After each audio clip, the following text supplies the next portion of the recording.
And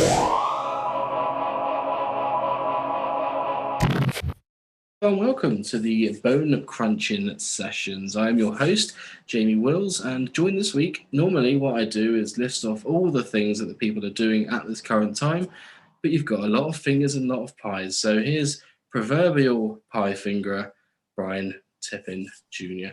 Brian, how you doing?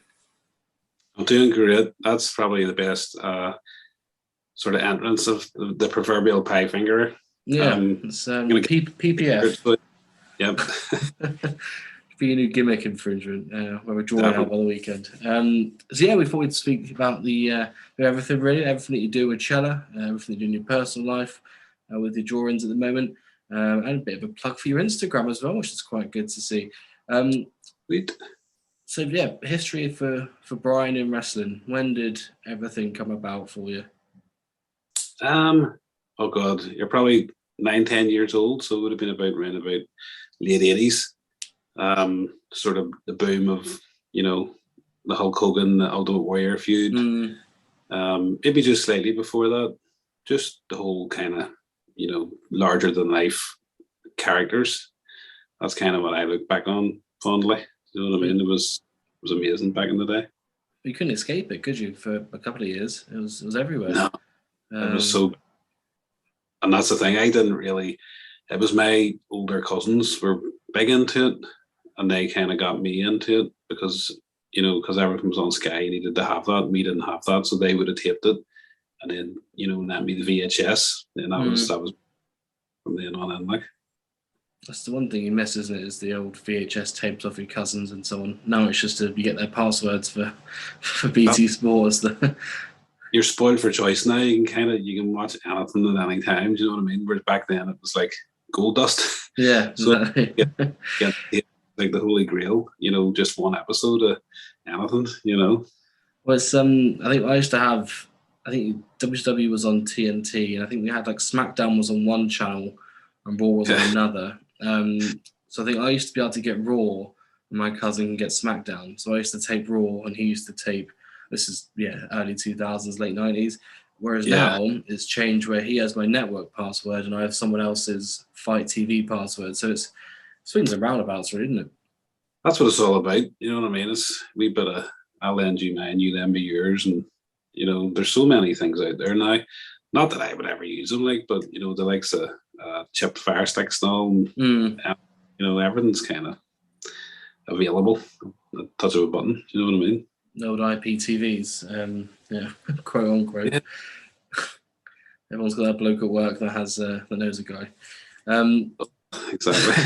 So obviously, in the big Hasbro era, when you sort of grew up, and so you're part of the HWO that you see on Twitter, which are quite active on there, and you see all the figures that are drawn by yourself, I assume. Was that the first toy line that you got into? Was the Hasbro's? First toy line. I think probably in a big way, yes. Like obviously growing up, you would have got toys. I can remember, I remember getting the A-Team action figures. That would have been 80s. And the Knight Rider car and, just balls. But the Hasbro's would have been the first thing that was because it went on for years and it was, series upon series. So it would have been the first sort of line. Not that I got them all back then because, even though they were only like maybe £4 or £5, that was still expensive. So you would have got birthdays and Christmas, and then the odd time if my aunt took me out or something, she would have treated me, got me, let me pick one. But they were it was a big occasion getting a Hasbro, So you always look back on it fondly. I think nowadays I took my 2-year-old to supermarket the other day, and they get those little mushrooms about this big, the same price as what a Hasbro used to be back in the night, which is crazy. How cheap they used to be in comparison. But well, that's the thing as well. There's that. Plus, I know when my kids go out, they expect something even if you're going to the local shop for a loaf of bread, if they don't get it, it's just spoiled a bit. Whereas when I think back, you never got anything unless it was, special occasion, like birthdays or, just it was a rare thing, which kind of made it more special, No, exactly. Whereas now you just buy them because the pre-order's up. That seems to be the the things that. Well, there is that. That's one thing I noticed recently. There's maybe a few people complaining about like all the figures that are coming, and I'm just like, not because I have anything to do with it, drawing them. I've always collected them, and I'm just kind of like, bring it on. The more, the merrier. So I think it's amazing, and so do a lot of people. But there's a lot of people aren't as happy. It's the FOMO, isn't it? So I think if they release 5 figures and you can only get 2, and there's those 3 that you're going to worry about rather than the 2 that you've picked up, seems to be the exactly. No one needs all those Nick Aldis variants, but there's completists out there, and there's people that are worried about missing out. I kind of thought when they first announced that there was going to be, I think, is there 6 or 7 in total? I wasn't overly happy about it, but now that I have them in the collection, the same as all the other figures, like I know there's 3 different Joeys and 2 different Jay Whites, but I kind of, now that they're in the collection and they're sitting there and they're all cased up, I kind of like having them, if you know what I mean. Oh no, I mean, especially for you, because you're going through the full journey of drawing the figures for Chella, all the way through to owning them and being able to display them. Which, how did that come about? How did Chella get in contact with you, or did they? It was a really strange coincidence because I had literally just got a message the night before from like the god of wrestling figures, Jeremy Padar, and like, what the hell, this is mad. And he just messaged me to compliment me on a John Moxley had done, like a custom, and I was kind of like, this is crazy. He's quite a big name. Why is he messaging me? And then I told a few of the guys in the HWO, and they were like, maybe this could lean on to something, and it didn't. But it was still a nice wee boost to get that message. And then it was the next night, Chella messaged. And obviously at the time, nobody knew who Chella was, self included. And I was kind of like, what's this all about? They were basically asking me to design, an action figure. And I said to myself, well, I'll do one and see how it goes, just because I didn't know if it was real or not at the start. So I did the one. And obviously it was legit, and it just kind of went from there. It was, right, can you do this one? Can you do this one? And yeah, it's all good fun. Obviously just somebody growing up like a lot of the guys in the Hasbro era, now getting to actually design the figures is just like mind blowing for me. Yeah. It's kind of like a dream come true in a way, Especially with some of the guys that you've been able to draw. So you look at reveals from, we're recording this on the Tuesday, but Axis Smash from today that we still revealed. Yeah. So unbelievable. I mean, those 2 toys, everyone pretty much had them as a kid, didn't they? The toy as anything. Getting the chance to then draw those 2 as new released figures must be. Like it is, it's brilliant, but at the same time there is a lot of pressure, especially like there's pressure from other people, from the fans of Hasbro's, but then there's my own pressure because I'm wanting these for my own collection, so I'm going to be doing the best job that I can possibly do for me, and then hopefully then that'll transfer to everybody else, because their initial figures were so good. You're kind of thinking to yourself, how do I top this? You know what I mean? These are brilliant. So there was a lot of research went into it, and obviously to try and have them, similar but different, decided to go down the route of the entrance attire with, assless chaps. And I'll pay myself. So yeah, well, what people do on a Saturday night's up to them. But change the face paint up, and I was nearly going to change the expressions, and then I thought to myself, what, the tongue out thing, that was their kind of thing. So it just made keep that as it was, and it just kind of grew organically. But hopefully when the actual figures come out, I kind of have it, have that image down, and they usually transfer very well, from image to the figure. So it should be good. Fingers crossed. Like, to look at a lot of the figures that maybe minus the Nick Aldis one, where obviously if you look at the more recent ones, like the Giant Haystacks one, where we've seen images of the figure in hand, if you compare that to the drawings, they're a lot more accurate than a lot of the other figures that you see nowadays, aren't they? Very accurate. The only one that's really, I think the Nick Aldis one, the body shape and whatnot was decent, but the face wasn't, wasn't great. Whereas some of the newer ones, but I can kind of see it even as they go on. Some of the recent ones, that the prototypes and stuff are just amazing. Do you know what I mean? It's kind of holy shit. I don't know how the 3D designers do what they do, but it's pretty perfect. Yeah, that you can't ask for anything more than what they're currently doing. I mean, I think the learning curve for Chella, as you said, they were new when they came to originally.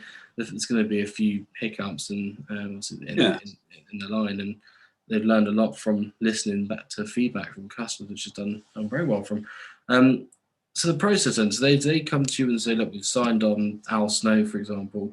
We need you to draw a picture of Al Snow to have the figure. Do they tell you what what action is going to have, or do you have a bit of input into that, or is it merely they'll send you over a list of things? It just depends. I'd say most of the time they say, we trust you, do whatever you think's best. But there has been a couple of figures like the eldest were quite specific of how they wanted him to look and how they wanted the attire to be. But I can only think of one other who hasn't been announced yet that were quite specific about him. But for, I think, all the rest of them, they were like, right, you crack on, do what you want. And I'm kind of lucky because they've all went, first time, yeah, we'll roll with that. The only one that didn't, I think, was Adam Baum. I think that showed him the concept and he was like, stick gloves on him and the goggles. He said in his interview with me. Oh, yeah. He didn't come up with that. That was my idea. No, it was your idea, but he said he liked it and he wanted to add something about the goggles in there. Yeah, well, yeah, that was the gloves mainly. There was something else, some other small detail, but it was, it's wee things like that that I'm, quite proud of. It's like having the removable goggles. It is quite a small thing, and I know it's been done before with Jackson though, but for Hasbro, I think it's just like the icing on the cake type of thing. Yeah, I mean, it's something that if you look back at the Adam Bomb Hasbro, it's something that's probably missing. Yeah, it wasn't. I don't know. Some people might disagree, but I didn't think it was great. The original one, especially the face, with having the goggles like molded on like that. But yeah, it is what it is. Sure, we can fix it now. That's 20 years later, 30 years later. You got we sort of are fixing it essentially because it will slot straight into the line, especially with the glow in the dark Atom Bomb, which is kind of outside of the box concept. What was the who sort of came up with that idea? What was the? Oh, that was all. They basically just came to me one day and said we're going to do glow in the dark. Which kind of makes sense, atom bomb, the nuclear explosion and all that sort of stuff. So I'd went on and I'd looked at other glow-in-the-dark figures. I think there's a couple of Motu ones, Toxic Crusader, and they're all just that off-white, greeny colour. Yeah, I take it had one for the BCA line. Oh, yes. Yeah, but it wasn't really working great for Bomb, just all that tone. So we played about with the black, and I think it worked out best to have his black tones, like his hair, his gloves, his logo, things like that in black, and the rest of it in the kind of nuclear greeny white color. And the difference that made was phenomenal. It looks really good now. Do you know what I mean? Whereas the first edition of it was kind of like, I don't know about that. But yeah, pretty exciting to see now. Yeah, I mean, that's sort of the variants that you spoke about. It's going to stand out on the shelf as having a glow in the dark Adam Bomb figure. Big, something different. No, that's how long in advance do you hear before obviously the figure comes out or gets released to us? How long before that do you tend to hear about it? So the Axe and Smash, for example, that we heard about today, how long did you know about that before we did? Oh geez. maybe 2 or 3 months. Oh, okay. Yeah, because whenever they have a deal in place, obviously I'll be the next port of call, get it designed up, and then it's just like a conveyor belt after that. I go for me. Yeah. Prototypes are made, and yeah. So there's well, it's quite exciting for you then, knowing we're going to see certain figures coming down the line. Obviously, looking at the best of British line that they've just announced as well. It's an honor, to be honest with you. having like knowing all this, like there's so like X and Smash are massive, and I've had to sit on that, and just like and then it's coming, and they had that guessing game on the Legion of House group, and everybody was guessing and aim higher. They were all like Carters, and I was like, but it is nice kind of knowing, but at the same time you're busting to tell somebody, so it's hard having that information. But it's just the way it is. You just have to hold it in. Yeah, it's the beauty and the pain of the job, I imagine. It's nice for you knowing, but it's a blessing and a curse, I think. It's that's it. The term used. So yeah, move on to things that you do in your personal life then. So these buddies is a prime example. How was the thought process behind them? How did the idea come about? Who was the first one I did now? Oh, it was the Hulk Hogan and Ultimate Warrior. Yeah, those two. I remember those. These are just kind of like, like fan art customs. They're things that aren't done. It's not like what's the word? Like an official release or anything. You know what I mean? And it's not done in big numbers. There's maybe 10, maybe 15 at the most of each character kind of thing. There's like a little passion thing for you, isn't it? It's just something I really enjoy, and it's more, I love doing the design work, and then they're pretty simple. It's just kind of fabric and stuffing. Do you know what I mean? But it seems to be something that people admire. But I would get a lot of attention on social media, but there's not as many people want to actually buy them, if that makes sense. Oh, it makes complete sense. It's, as a customer, it makes total sense. People can say that's awesome, but then not want to part with the money. It's a different story. It's just understandable, And I, as I say, it's just like a pastime more than anything else, and it's sort of because I love that era, sort of 90-ish. They're more or less all, based in that era. So yeah, just a bit of fun. Yeah, exactly. Yeah. So, I've got one friend, Mike, who owns all of them. Sends me pictures regularly. Shout out to 90s WWE on Twitter. He always makes sense. He always just want to shout that out. But yeah, he good lad. He's picked up all of them, hasn't he? He waits for your releases. Says Doink is my favourite one, I'd say, by a country mile. Remember when I think you spoke to me about it, or Mike did, one of the two. As soon as I heard about it, I think I messaged you and said, I need Doink. But yeah, two-sided. It's just fun. Do you know what I mean? And the colours and the expressions. I love them. As I say, I kind of make anything I do. I kind of do it in a selfish way for myself. I kind of think, what would I like? And then, obviously, if you're happy with it yourself, then other people might be too. That's kind of like the thought process that goes into anything, really. Yeah, definitely. I think this is been my favourite one by a country mum. My little one loves Doink, so I was glad to pick this up. Yeah. And it comes with a little dink as well, which is his little midget friend. Yeah, which is and then you say a little person you got to refer to them. Oh yes. It's all changed. But yeah, I got a Doink and a Mr. Perfect as well, because I think he looks. So the thought process behind the IC title side of things, was that like a homage to the Hulk Hogan and the Warrior that had? It was just kind of, obviously with the Hogan and the Warrior, it was the WrestleMania 6 clash, where they put the two belts, the title versus title, so it kind of made sense to put the titles on them. And then Mr. Perfect, I don't know, he kind of always had stuck in my head like as the Intercontinental Champion. Obviously there was others around that time, but he was like, I don't know, just at that time frame, it just really stuck in my head, so I just put it on him. Makes complete sense, doesn't it? I think if you're looking at everyone that you've listed, they've all got accessories. Brown's got his jacket. Yeah, HBK's got his jacket and sunglasses. It's nice for Mr. P to have a little towel that's and a it. belt, isn't it? Your current ones that you're doing, the Taker and Kane one in particular, you've gone for the gimmick on each side with the Kamala and the Shango being the other in the series, should we say? Yeah, I was wanting to do.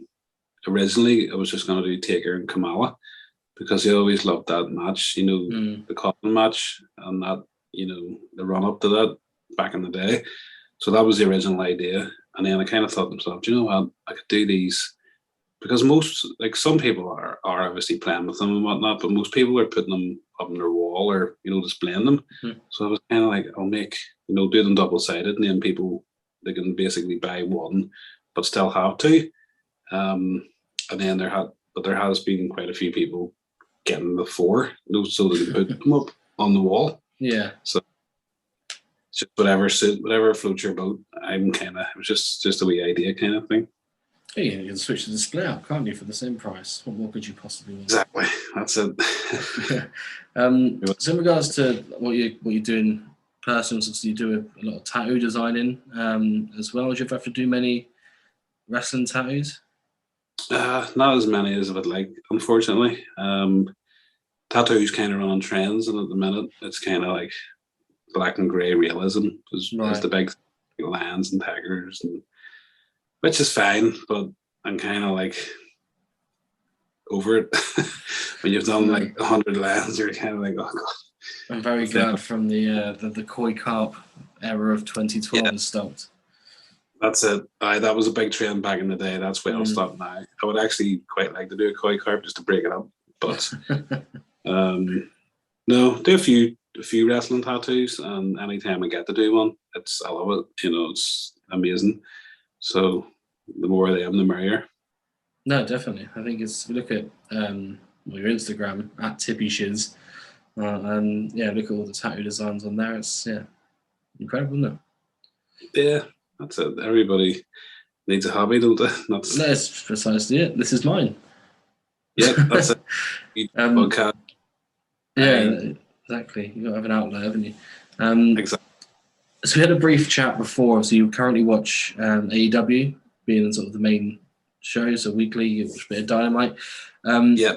We do the FWL, FWL 2022 on Facebook, which is a fantasy wrestling league. So you pick 11 guys normally, but you could pick 5 people from the AEW roster to be in your team. Who would it be and why? Oh, 5 AEWs. Acting like I just sprung this upon you. We didn't discuss it beforehand, right? Yeah, that's the hard one. Off the top of my head, if I had a bit of thought, I'd probably pick them completely different. But off the top of my head, I would probably have Sting as the leader, just because it's amazing that he's still actually wrestling all years later. Not only wrestling, he's wrestling in high-profile matches as well, main events. Yeah, he's doing crazy shit as well. He jumped off the stage last week, and I don't know, which kind of part of me kind of thinks you shouldn't really be doing this. You're going to end up snapped in half. I don't even. What age is Sting? He's 60 something, isn't he? 60. God, I want to say 62, but don't. 62. Which at the same time, like I think, like my dad's 68, and I couldn't imagine him, even falling. Never mind doing what Sting's doing, but yeah, I would have him as like sort of the leader. Who else would you have in there?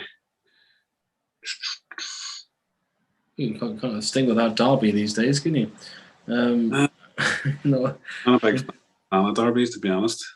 I know a lot of people love Darby Allin, but he's just so small. Do you know what I mean? He just nothing really makes as believable to me because he's so tiny. I rewatched the CM Punk Darby Allin match earlier today, and I agree. He's small. He just throws himself about a bit, but it's not really hasn't got that appeal for me. I think if he was late 90s, he would have been reduced to the cruiserweight belt, and if he was Taka Michinoku, and that would be his limit. He worries me as well because some of the shit he does, like you were saying, you just kind of think to yourself he's going to end up paralyzed or something. Do you know what I mean? Some of the stuff he does is crazy. But yeah, no, I would Lucha Brothers, I would put them in, both of them. everything they do, I love. Um, just the intensity and like the technicality of their matches. Just can't get enough of them. So it have Sting in them, and who else would I have? Wouldn't put CM Punk in there. No. MJF, I would maybe put him in just because, again, entertainment. I always into him, and not. No, who would you put? Who would be the last one? I'm putting too much thought into this. I should just kind of wrap up. You haven't got a woman in there yet. You haven't got a female wrestler in there. Female.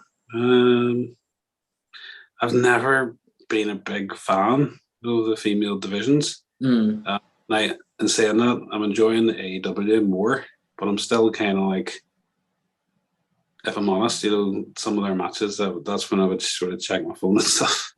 Well, I think I agree to some extent. I think they've got the best female wrestler on the planet in Serena Deeb. I think she's fantastic. And they got some improvements in there. Your Tay Conti's doing quite well, and she's obviously made massive improvement from being released. And the other end, they got Jade Cargill, who's physically and to look at is incredible.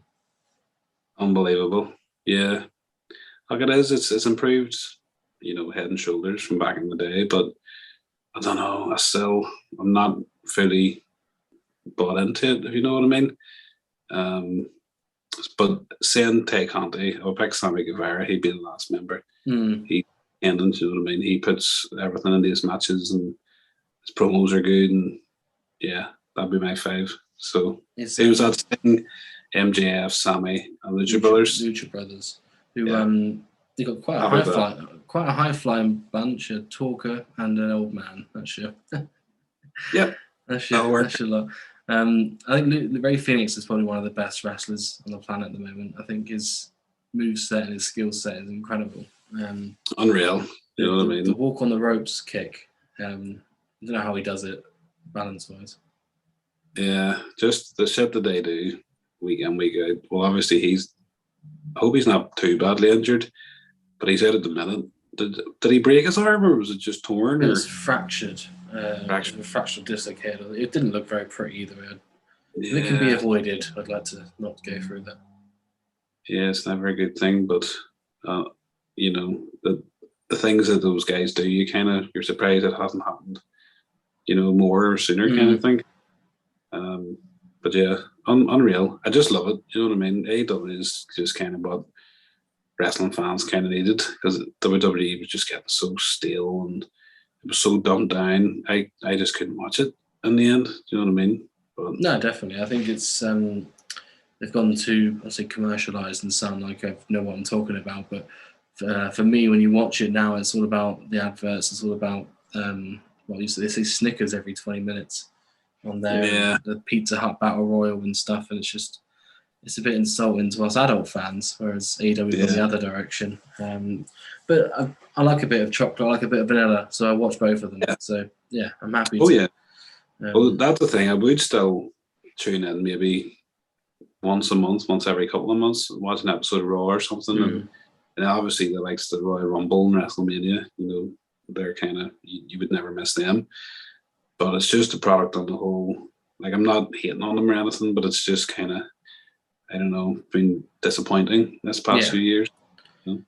Especially with the Rumble around the corner as well. If you ask about 100 wrestling fans what the main title match is, they'll have no idea. Yeah. So anyway, proverbial pie finger. We've reached the end of the chat about all the stuff you do at the moment. Anything that I've missed that you're currently working on? No, I don't think so. Covered all the Chella stuff and my own hobby stuff. That's pretty much it. But yeah, just a wee shout out to the community, all the guys. Obviously, we've mentioned Legion of Hasbro and the Hasbro World Order, and all those guys are brilliant, so supportive of me, because it kind of pushes me on to do more stuff, because you're getting, it's kind of like a pat on the back. It's kind of like, what'll I do next? Whereas if that wasn't there, maybe it wouldn't, push you as much. So definitely. Yeah. I think for you as well, because one of the first things, as soon as Chella release a figure image, you go to Legion of Hasbro and it's on there 30 seconds later. And then for yourself, you can then get feedback from essentially the target audience as to how it's been received. And I don't think there's many other jobs or many other